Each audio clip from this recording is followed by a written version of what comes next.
चला speed up करा. Nerul 11 Nerul team. एक ओव्हरची मॅच. चल आयवा कॅच साठी प्रेक्षकांना सुवर्ण संधी आहे. जर झेल पकडला तर 200 रुपयाचा कॅश प्राइज असणार आहे.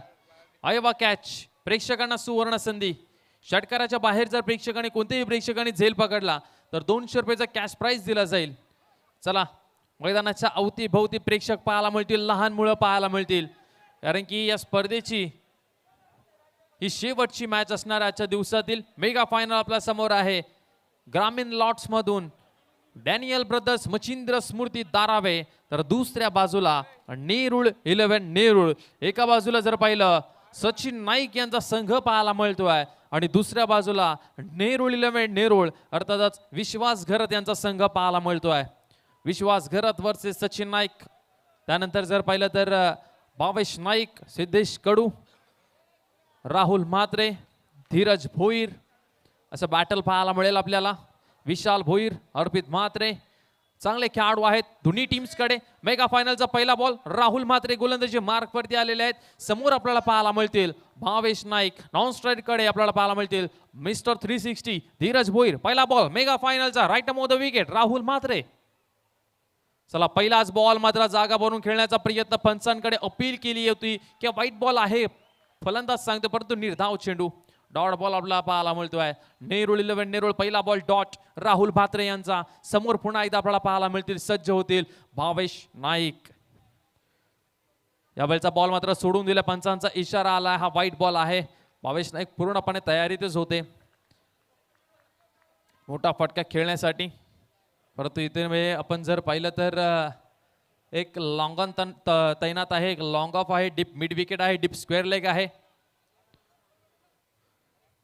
स्विच इट साठी हा ठेवला आहे फटका, मात्र आपल्याला पाहायला मिळतोय हा बॉल सीमा रेषा पार. भावेश नाईकच्या बॅटमध्ये चौकार पाहायला मिळतोय.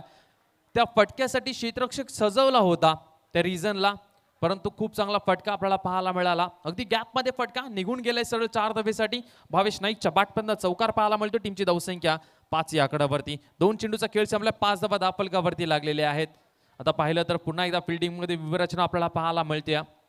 लॉंग ऑफ होता तो थोडासा वाईट केलेला आहे आपल्याला पाहायला मिळतो कुशल म्हात्रे, आणि मिड ऑफ तैनात केला राहुल म्हात्रे. पुन्हा एकदा तयार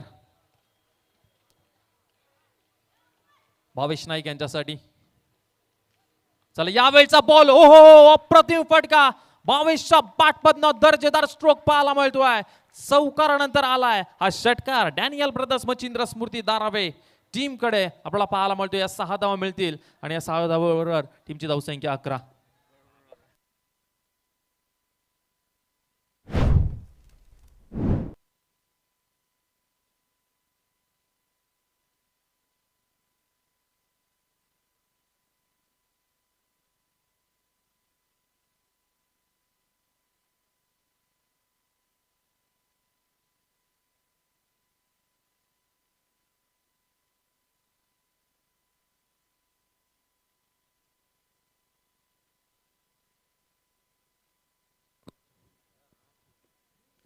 टीमची धावसंख्या 12 धावा धापलकावरती सध्या लागलेल्या आहेत. गोलंदाज पुन्हा एकदा तयार. पुन्हा एकदा स्विच इट खेळण्याचा प्रयत्न, हा बॉल मिस झाला. आणखीन एक चेंडू डॉट बॉल पाहायला मिळतोय. आतापर्यंत जर पाहिलं तर 12 धावा धापलकावरती आहेत. 5 बॉलचा खेळ आतापर्यंत झालाय. खूप चांगलं कमबॅक केलं. शेवटचा बॉल भरपूर महत्वाचा दोन्ही टीमच्या दृष्टिकोनातून. चला शेवटचा बॉल देखील निर्धाव आलाय की काय. यस हा डॉट बॉल आलाय आणि इथून मात्र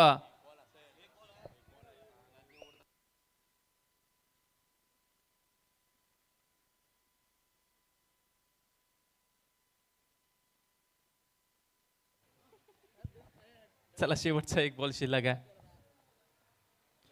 चला शेवटचा बॉल, पंचांकडे अपील जोरदार केली आहे. भावेश नाईकची विकेट मिळतीये शेवटच्या बॉल वरती. आणि आता समीकरण जर पाहिलं, येणारी 6 चेंडू 13ची गरज आहे. चला मैदानाच्या आतमध्ये लगेच जायचं आहे.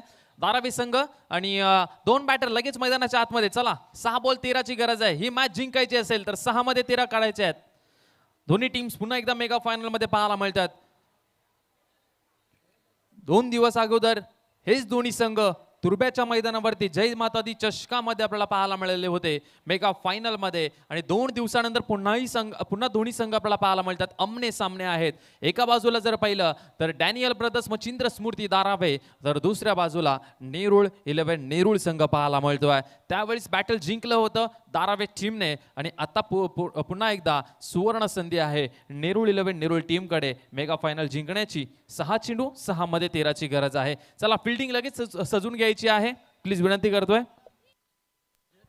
मच्छिंद्र स्मृती दारावे लगेचच फिल्डिंग सजवून घ्यायचे. 2 बॅटर मैदानाच्या आतमध्ये आलेत.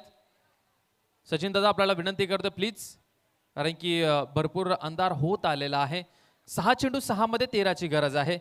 डॅनियल ब्रदर्स मच्छिंद्र स्मृती दारावे हा संघ आपल्याला पाहायला मिळतोय ज्याने 13 धावसंख्येचा आव्हान ठेवलाय. म्हणजे मॅच चुरशीची होईल यात काही शंका नाहीये. मॅच खूप चांगली होईल. मेगा फायनल आपल्याला पाहायला मिळते ग्रामीण लॉट मधली महामानव चषक 2025 महामानव प्रतिष्ठान आयोजित या स्पर्धेमध्ये हे दोन्ही संघ मात्र सकाळपासून संघर्ष करत आलेत, आणि संघर्ष करत असताना आता मात्र चॅम्पियनशिप कोण पटकवेल या स्पर्धेची हे देखील तितकंच महत्वाचं असेल पाहणं.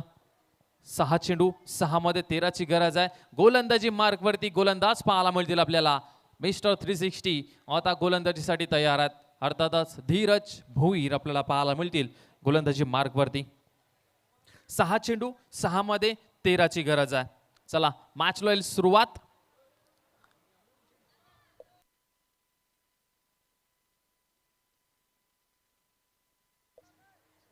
गोलंदाज तयार. धीरज भोईर. पहिला बॉल मात्र खूप चांगला चेंडू पाहायला मिळतो. पंचांकडे स्ट्रॉंग अपील केलेली आहे, परंतु पंच ठाम आहेत आपल्या डिसिजन वरती का हा बॉल निर्धाव आहे. चला 5 चेंडू आता 13 ची गरज आहे. मॅच दोन्ही बाजूने ऑन आहे. 5 चेंडू 13 धावसंख्येची गरज आहे. कोण जिंकणार ही ट्रॉफी, कोण उचलणार चॅम्पियनशिपची ही ट्रॉफी, अर्थातच महामानव चषकावरती कोणाचं नाव कोरलं जाईल. येणारे 5 चेंडू 13 ची गरज. मच्छिंद्र स्मृती दारावे की नेरूळ 11 नेरूळ, दोन्ही संघ मात्र बलवान आहेत. दोन्ही संघ मात्र तगडे आहेत. 5 चेंडू 13 रनची गरज या मॅच मध्ये. आणखीन एक बॉल निर्धाव, आणखीन एक बॉल डॉट पाहायला मिळतोय. आता 4 बॉल 13 रनची गरज आहे. 4 चेंडू 13 धावसंख्येची गरज या मॅच मध्ये. धीरज भोईरचे पहिले 2 बॉल मात्र शांत ठेवण्याचं काम करत असताना अर्पित म्हात्रेला, ज्या अर्पित म्हात्रेने मागच्या मॅच मध्ये गावदेवी ऐरोली टीमच्या विरोधामध्ये खूप चांगली बॅटिंग केली होती. मागच्या मॅचचा हिरो या मॅच मध्ये थोडासा संघर्ष करतो. आणखीन एक बॉल डॉट पाहायला मिळतोय. 3 लगातारची 3ही बॉल डॉट बॉल पाहायला मिळतात. आता समीकरण येणारे चेंडू आहेत 3, आणि 3 बॉल मध्ये 13 रनची गरज या मॅच मध्ये. 3 बॉल 13 धावसंख्येची गरज आहे या मॅच मध्ये. संधी अजूनही गेलेली नाहीये. अर्पितला माहिती आहे जरी 3 बॉल डॉट झाले तरीही इथून मॅच मी जिंकू शकतो. 2च फटक्यांचा गेम आहे, परंतु समोर क्वालिटीचा बॉलर आहे अर्थातच धीरज भोईर, ज्याच्याकडे भरपूर अनुभव आहे. अशा सिच्युएशनला कोणत्या प्रकारचे चेंडू हाताळायचे हे त्याला चांगलंच माहिती आहे. 3 बॉल आणि 3 बॉल मध्ये 13 रनची गरज. धीरज भोईर. यावेळचा बॉल जर पाहिला तर बॅटच्या मिडलला येत नाही. या क्षेत्ररक्षक येतील तोपर्यंत फक्त एक सिंगल रन. 4थ्या बॉल वरती 1 रन पाहायला मिळते. म्हणजे नंतरचे दोन्ही बॉल दोन्ही षटकार ठोकावे लागतील, आणि ती संधी मात्र आहे सिद्धेश कडू यांच्याकडे. 4 चेंडू आतापर्यंत झालेत. 1च धाव आपल्याला पाहायला मिळते. शेवटचे 2 बॉल आणि दोन्ही बॉल सीमारेषा पार पाडवायचे आहेत. धीरज भोईर तयार आहेत. समोर सिद्धेश. यावेळचा बॉल खूप चांगला पाहायला मिळतो. मिस झालाय बॉल, आणि संधीचं सोनं करायचं होतं पण ते करता आलेलं नाहीये. आणखीन एक बॉल डॉट झाल्यानंतर मच्छिंद्र स्मृती दारवे संपूर्ण संघ मात्र हवी झालाय नेरूळ 11 नेरूळ या टीम वरती. 2 दिवसा अगोदर तुर्ब्याच्या मैदानावरती याच टीमने पराभूत केलं होतं, आणि पुन्हा एकदा तेच पाहायला मिळतंय. आणि महामानव चषक 2025 वरती आपलं नाव करत असताना डॅनियल ब्रदर्स मच्छिंद्र स्मृती दारावे आणखीन एक फायनल जिंकत असताना आपल्याला पाहायला मिळतोय. 2 दिवसा अगोदर जय माता दी चषकावरती आपलं नाव करलं आणि पुन्हा एकदा 2 दिवसानंतर महामानव चषक 2025 वरती आपलं नाव करत असताना डॅनियल ब्रदर्स मच्छिंद्र स्मृती दारावे संघ पुन्हा एकदा तोच संघ मेगा फायनल मध्ये होता. त्याच संघाला धूळ चारली आणि पुन्हा एकदा लगातार 2 दिवसामध्ये 2 चॅम्पियनशिप पटकावलेले आहेत. कॉंग्रॅच्युलेशन टीम दारावे आणि hard luck bad luck team Nerul 11 Nerul. Bell icon को दबाना बिल्कुल मत भूलना। ऐसे और भी वीडियोस के लिए चैनल को सब्सक्राइब करो और बेल आइकन को दबाना बिल्कुल मत भूलना। ऐसे और भी वीडियोस के लिए चैनल को सब्सक्राइब करो और बेल आइकन को दबाना बिल्कुल मत भूलना। ऐसे और भी वीडियोस के लिए चैनल को सब्सक्राइब करो और बेल आइकन को दबाना बिल्कुल मत भूलना। ऐसे और भी वीडियोस के लिए चैनल को सब्सक्राइब करो और बेल आइकन को दबाना बिल्कुल मत भूलना। ऐसे और भी वीडियोस के लिए चैनल को सब्सक्राइब करो और बेल आइकन को दबाना बिल्कुल मत भूलना। ऐसे और भी वीडियोस के लिए चैनल को सब्सक्राइब करो और बेल आइकन को दबाना बिल्कुल मत भूलना। ऐसे और भी